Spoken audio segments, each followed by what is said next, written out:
Hey everyone, welcome back to the channel. Now, today's video might sound a little controversial, but I want to make one thing clear from the start. This isn't about blaming casual or average gamers, because the casual or average gamers are not the problem. In fact, they're being taken advantage of in ways that they're hurting the entire gaming industry.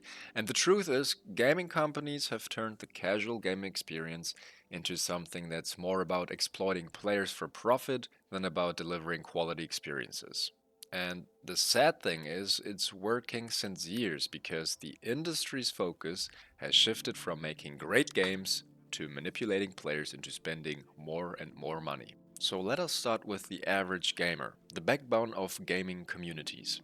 These players make up about 80% of the player base, and they're the ones who hop online to unwind, play for fun, and enjoy their time without stressing over stats.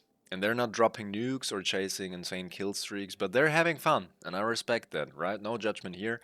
They are the majority, and without them, games wouldn't thrive the way they do. But then we have the protective skill brackets, the new players, disabled players, or others who need an adjusted experience. And on the other end of the spectrum, we've got the skilled players, the ones who dedicate time and effort to mastering these mechanics. And maybe they're talented, maybe they've just put in more hours, or maybe it's a bit of both. Everyone has their pace, goals, and reasons for gaming, and that's perfectly fine. And before we go into more detail, let us talk about opinions and perspectives. Like, one of the most important things to understand is everyone's opinion is valid. You might think Black Ops 6 is a great game, and that's fine. Who am I to tell you otherwise? Because gaming is subjective and it's built on personal preferences. My perspective might differ, but that doesn't mean it's more entitled or superior. It's just my opinion, right? And here's the thing, I stand by my opinions. I've seen a growing number of creators like myself discussing issues in gaming, especially with how franchises like Call of Duty have evolved, and my opinions come from passion. I've been gaming since I was 4, starting on mouse and keyboard, eventually trying consoles, and over the years I've played countless genres, followed trends, and cared deeply about the whole gaming industry. Like, I've played so many games over the last years, but here's what I don't like: games that launch half baked. It's become far too common in the last years that we get rushed releases, unfinished mechanics, or outright broken experiences that hurt us all. And let me be clear, I think most people would prefer waiting a few extra months for a polished game rather than slogging through a buggy mess like we have with Black Ops 6. Some of you might only play a few games a year, casually jumping into a match or two when you've got the time. And yes, I've said it before that if that's you, you're what I would consider the average player. But that doesn't mean you're not a gamer. You are. Everyone defines gamer for themselves. You don't need to grind 8 hours a day to fit the label. Gaming is what you make of it. As for me, I consider myself a passionate gamer because I love gaming news, hardware updates, and seeing how the industry evolves. And that passion doesn't make my opinion more valid. It just explains why I care so much about the states of games. And you don't have to be on the same page as me, it's just that I have a different opinion than you. So let me share a little nostalgia. I started with Modern Warfare 2 in 2009 because a friend got me into it and we played together so much, and back then I was the classic NoobTuber, right? And we would laugh until we cried at the chaos that we caused because it was hilarious. Like, these people were so mad at us for NoobTubing, and we were using one-man army and all that stuff, right? And the thing is, I wasn't great at the game, right? I had a KD below 1.0, like, I couldn't care less. I was there to have fun, not to improve. And looking back, that was the beauty of gaming. Everyone having fun, even when the community hated certain metas like launches or one-man army. It wasn't balanced, but it gave us stories to tell years later like I do now. And I really miss these days. I really miss the time because it was just so much better. I don't know. I cannot explain. You had to be there, honestly. But I also wanted to talk about stats for a second, because the skill distribution in gaming has always followed a bell curve, because most players fall into the middle average performers. A smaller number are extremely skilled, and a few are still learning or need accommodation, so to say. And you know what? That curve hasn't changed much, even with gaming being more accessible today. It's simple statistics. The accessibility has increased the player base, but the distribution largely stays the same. There's more average gamers out there with a KD, for example, below 1.0, right? This is the majority. This is a fact, and this is what you have to understand. The majority of players have a KD below 1.0. And as I mentioned before, at the end of the day, gaming is about finding joy in the way you play. Whether you're casual, an average gamer, or a die-hard enthusiast, your experience matters, and we need to respect each other's opinion even when we disagree. And while the industry shifts and evolves, I'll always stand by what I believe, because passion is what drives this channel and keeps me talking about the games I love and care about. So let us go back to the topic. My motivation to play was simple, because I wanted to improve. And I didn't want to sit there noob-tubing all day or just camping in the corner. And don't get me wrong, no disrespect if that was your thing or you're still doing that. But for me, the joy came from mastering mechanics, pushing myself, and getting better. And that's when quickscoping caught my eye. It's like a super incredible mechanic, and if you've never tried it, I get it, it's not for everyone. Especially the new Call of Duties, it feels different, it's not like quickscoping anymore.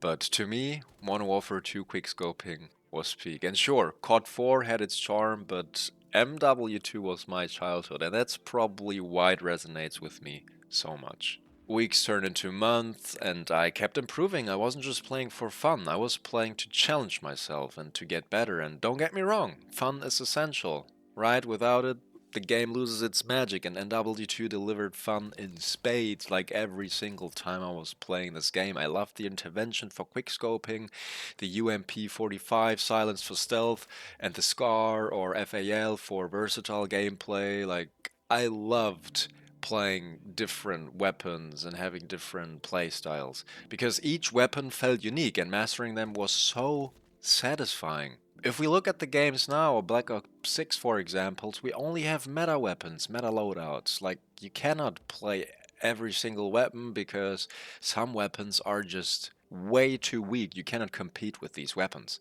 And while I was grinding, there came this one crucial moment. My first nuke. The thrill of earning it, knowing it wasn't luck but skill. It was like a badge of honor, you know? Me being, I don't know, 11, 12. And from then on, nukes became my thing. Like, I started analyzing maps, tweaking my playstyle, and adapting my tactics, and each nuke was earned, not handed to me, right? And let me just say, back then the scoreboard told the whole story. Kills, assists, death, latency. It was all there. And ping was king. No lag compensation nonsense. And if your connection was bad, that was on you. And with all these top fraggers, the hackers came, and MW2 got hit hard, and suddenly I found myself thrown into hack lobbies. I was max prestige, unlock everything, and my stats were completely ruined, and it sucked. And that's when I decided dedicated servers became a savior. Imagine a Battlefield-style serverless for Modern Warfare 2. No skill-based matchmaking, no forced systems, just a pure organic mix of players. Average, below average, and sometimes a god-tier player dropping nukes, multiple nukes in one game, right? And the best part, Activision actually allowed it for a while, but then they noticed people playing without owning the game, right? And well, they shut it down. Then came 4 Delta 1, which required Steam to run in the background, so only legitimate owners could play it. It was like a second life for MW2, complete with all DLCs and custom game modes, and Activision tolerated it for a bit, but eventually even that was taken away. And let's not forget IW4X, the last standing survivor of this era, still playable today. And if you've never tried it, you're missing out on a piece of history. So here's the question. Why were dedicated servers so popular? Why did so many players gravitate to them? And why did Activision shut them down time and time again? Sure, some of it might be about profits and control, but let's face it, these servers gave us what we wanted. They gave us freedom, flexibility, and a community-driven experience that modern games just don't seem to get right. And this isn't just about MW2. Dedicated servers existed for MW3, Black Ops 1 and 2, and even Ghosts. Each of these games had their own community, thriving in ways that matchmaking systems could never replicate. It's a part of gaming history that we're slowly losing, and it's worth remembering why it mattered. So for me, MW2 wasn't just a game, it was a journey of growth, skill, and community. It taught me the joy of improving, the thrill of competition, and the importance of genuine connections in gaming. And while the industry has moved on, there's a part of me that'll always wish we could go back to the simpler times. But times have changed, haven't they? And here's where we start connecting the dots to today. What do I look in for a game now? Well, let's break it down. And here I want to talk about performance, the progression, lore and vibe, and the grind potential and skill gap. And if we look at the performance, if a game doesn't run smoothly for me, I'm out. Black Ops 6, for example, I have no complaints. 1440p, max settings, buttery smooth, nothing to complain about. Well, the progression system is your classic Call of Duty progression system. It's camos, attachments, it's functional, but nothing groundbreaking. When we talk about lore and vibe, this is where it gets tricky because Call of Duty used to be gritty, raw and unfiltered. And remember the chilling undertones of zombies in Black Ops 1? Maybe not, you had to be there. But now the franchise feels sanitized, politically correct, and, well, a bit too polished. It's not bad, but it's just different. You can feel that they've taken a different direction. And last but not least, the grind potential and skill gaps. Well, Black Ops 6 offers plenty to grind for sure, but the skill gap, this is where things start to unravel, and this is where most of the people have a big issue with modern games nowadays. And if we talk about the personal experience with Black Ops 6, it was a roller coaster. Like my first few games in Black Ops 6, I'm pulling a 3 to 4 KD, feeling like a champ, nothing special, just casually playing Call of Duty. And then suddenly I'm getting obliterated. Like I've never touched Call of Duty or mouse and keyboard in my entire life. My KD tanks below 1.0, and yeah, well, my average KD in Black Ops 6 was 1.7. And yeah, I know this isn't everyone's experiences. Some of you are having a blast out there, and that's awesome. But for me, the system just feels punishing. It's like the game doesn't want me to relax. You know what I mean? I'm already playing casually. I'm just playing. I'm sorry, right? And skill-based matchmaking does its job. I get it. It balances games, keeps everyone competitive, but for players like me, who've been grinding for years, it flips the script. I'm not trying to sweat every match. I am not sweating every match. I just want to casually drop into a game, have fun, and feel rewarded for the time I've invested in mastering the mechanics. Sorry that I'm playing mouse and keyboard since over 20 years. And instead, it's this constant cycle of highs and lows where after two good games, I know the hammer's coming down. Like, this is not fun. I do not enjoy games like this. It's not authentic, and it's these engagement optimized systems behind that stuff. Because I'm getting put into lobbies that are not fun at all. I am not having fun. And what am I supposed to do? Play like trash? Like, play purposely bad? I don't know how to purposely play bad. Like, I just play. I'm sorry if I just do better than the average person. I'm sorry. And here's the thing, I don't hate Black Ops 6. It runs well, it's got content, and for a lot of players, it's a great time. And I don't judge them. But for me, it's missing that magic. Call of Duty used to let you define your own pace, your own grind, and now, well, it feels like the game defines it for you.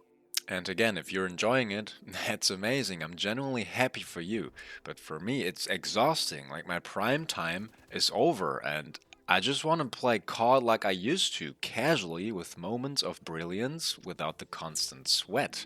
Like, why am I getting punished, right?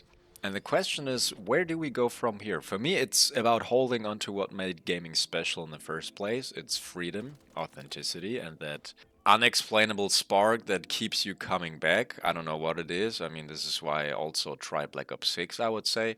And maybe Black Ops 6 isn't that for me, I guess, and that's okay, but I'll always miss the days when Call of Duty felt raw and real, when it rewarded time and dedication without forcing you into a meta. right? Because now everyone's using the same weapons. You cannot just use every weapon that is there in a game because it's just not how the game plays. You have metas all over it.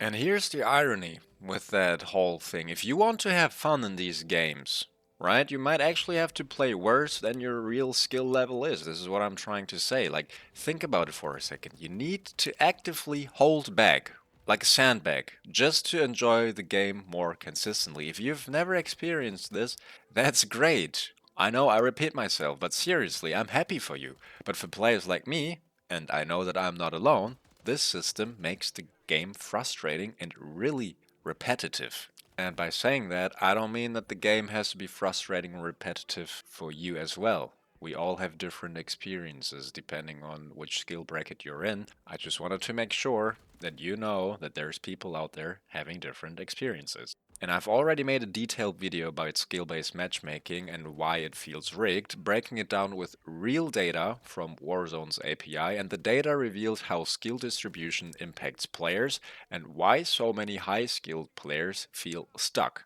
And I'm not going to rehash all of that here, but if you're curious, check it out right now or after this video. But to sum it up for you guys, the system is designed to shield average players from getting stomped by higher skilled players. This is fair enough, right? I don't judge this. But what does that mean for us higher skilled players? We're stuck playing against each other in these sweat filled, high intensity lobbies over and over again. And the games don't just feel repetitive, they are repetitive. It burns you out. You just play against the same people, the same names over and over again. You play on one weekend, you see the same guys. You play on another weekend, you see the same guys again. This is not fun. And before anyone says, oh, you just want to stomp noobs. No, you didn't really listen to what I said earlier, or maybe you're ignoring the point entirely. I don't know. Wanting fair, balanced gameplay is not the same as wanting to dominate inexperienced players or noobs. What we're asking for is variety. A chance to experience games the way we used to, with random, mixed skill lobbies that feel dynamic and fun. Many people don't know this, but back in the day, lobbies were determined by connection, and sometimes you would dominate, other times you would get wrecked, and you know what? That unpredictability was part of the fun. And nowadays, skill-based matchmaking ensures that every match feels like a tournament final, and this is why high-skilled players don't have a variety. It's just getting punished for playing the way you play. Like I said, I have a 1.7 KD. Why am I being punished? Why do I have to get frustrated when playing the game? It just doesn't make any sense, right? And there's no wonder people resort to things like two-boxing. I'm not supporting two-boxing, but I understand why people two-box. And using alternate accounts to get easier lobbies is or was the way, and Activision patched that immediately. By the way, because it disrupted their protect the casual system, right? I mentioned that in the earlier video. It's just to protect the casuals. And don't get me wrong, I get why they do it. Activision wants to retain casual players who are more likely to leave if they get stormed repeatedly. They even have data to back it up. A small percentage of players leaving every 14 days adds up to thousands over time. But here's the thing, this system alienates a significant portion of the player base, those of us in higher skill brackets who just want to enjoy the game. And ironically, this chart also shows that the high skilled players are coming back. The retention is higher if skill-based matchmaking is off. I wonder why that is. And here's my takeaway. I get the reasoning behind skill-based matchmaking, I really do, but it's flawed. It creates a divide in the community, forcing high-skilled players into an endless grind while shielding others from the natural flow of competition. And if you're someone who hasn't experienced these issues, that's awesome. I genuinely mean it. But please try to understand that not everyone is having the same fun you're having. And you know what's really ironic about it? They fixed two-boxing to protect the bubble of average gamers, yet they intentionally leave higher skilled players to get stomped or dominate others in a frustrating cycle. And you may ask, why? Well, because they don't know what to do with us. You win big one game and the system punishes you. Then it throws you into a so-called balanced match, then you pop off again, and guess what? You're punished again. This is not fun. It makes me question, how am I supposed to enjoy this game? How are other people supposed to enjoy this game when you know it's like playing two games, being good, getting stomped, getting a balanced game, getting good games, getting games where you get stomped, and it's over and over and over again. After playing 1, 2 games, you can tell what the next game is going to feel like. And now to come back to the golden era, we had dedicated servers and it was a lot different. It was authentic. You joined a server, faced whoever was there, and improved over time. And there was no system holding your hand or punishing you for being too good. Like, what is this? you know? And guess what? Players came back because they wanted to, because people faced challenges, got better, and felt rewarded. And now the system protects weaker players so much that improvement isn't even a factor. And while I'm all for games being accessible, shielding players from reality does more harm than good, if you ask me. And here's something to think about. Activision gave us data showing player retention with skill-based matchmaking off over 14 days. But what would the data look like with skill-based matchmaking on? I would argue probably the same. Why? Because some people just don't like the game and move on regardless, so you have people not coming back, and skill-based matchmaking doesn't fix that particular issue. And back then, people who faced challenges, yes, even against better players, didn't just quit. They adapted or they found joy in improving. So, what has changed nowadays?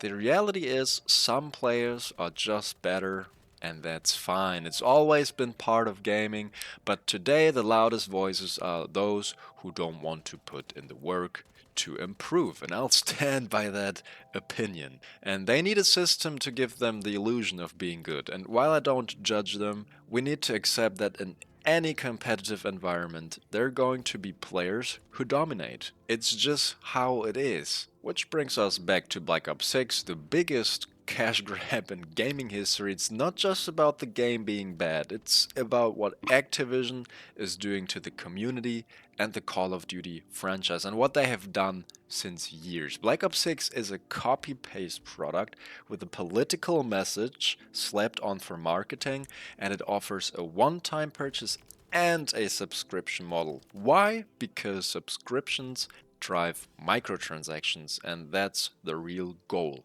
Activision doesn't care about you enjoying the game, they care about revenue and retention, not the player base. They argue that skill-based matchmaking helps with retention, but in reality, it's a tool to create frustration cycles that drive spending. Win a little, lose a lot, buy a bundle to feel better. It's all by design. And I don't know if you've noticed it, but the community is more divided than ever. There's no middle ground, just die-hard fans defending the game and others like me who see through the nonsense. And the sad part, this division keeps us from holding Activision accountable. Imagine if the entire community united and said, you know what you're doing is wrong. But that will never happen, and Activision knows it because their goal was to divide the community into people who love the game no matter what and people who completely trash talk for what the game is. It's heartbreaking. A franchise that once stood for fun, skill, and community has been reduced to corporate greed. And while making games more accessible is totally fine, completely abandoning the identity of the franchise for profit is not. Skilled players are left out in the cold, and the only solution we're left with is to stop playing. And for anyone out there wondering, I stopped playing, but I still complain. And you know why? Because I care. Accepting this mediocrity from a AAA company sets a dangerous precedent for the entire industry. If we let corporate greed dictate design, everything will follow Activision's footsteps sooner or later. It's no longer about making great games, it's about squeezing every last dollar out of you. So this is why I say again, we have to demand better, not just for Call of Duty, but for gaming as a whole, because if we don't, this is the future. We get mediocrity wrapped in microtransactions, and that's not a future I want to be part of. I'm serious. Okay, so I really hope I've managed to explain why the gaming community is so divided right now. You've got players who feel like the game they love has been ruined, and you've got others just trying to have fun, not realizing the bigger picture. The truth is, casual gamers are getting preyed on by these manipulative business models, and sadly, they often don't even realize it because they're just playing a different version of the game, one that's been designed to hook them in and make money of them. But again, it's not their fault. They're being taken advantage of by an industry that's more interested in profits than respecting players. The casual experience has been made easier to access, yes, but it's also been carefully engineered to maximize revenue. And that's why there's so much hatred and division in the community. It's a game of manipulation, and some of us are seeing it while others are stuck in the cycle. And if you've ever felt like you didn't really know who to blame or wondered why gaming has shifted this way, hopefully this video has helped clarify things. It's not about the players themselves, but about the environment they've been forced to play in. So let me know your thoughts on this in the comments below. Do you agree or disagree? Because I would love to hear your perspective. As always, if you enjoyed this video and found it insightful, make sure to like, subscribe, and share with anyone you think might benefit from hearing this message. Thanks for watching, guys. I'll see you in the next one, and take care.